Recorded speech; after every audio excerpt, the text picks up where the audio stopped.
Hello গায়স, এতদিন হাসি মজাক অনেক করেছি।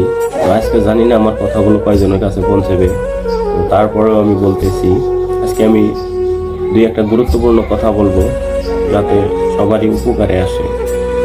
আর আপনারা সাথে থাকবেন শোনার জন্য। আপনারা নিশ্চয় দেখতে পারতেছেন যে এখানে বাড়িটা পুরো একদম ছারখার হয়ে গিয়েছে। তো এটার কারণ হলো একমাত্র মহিলা মানুষ।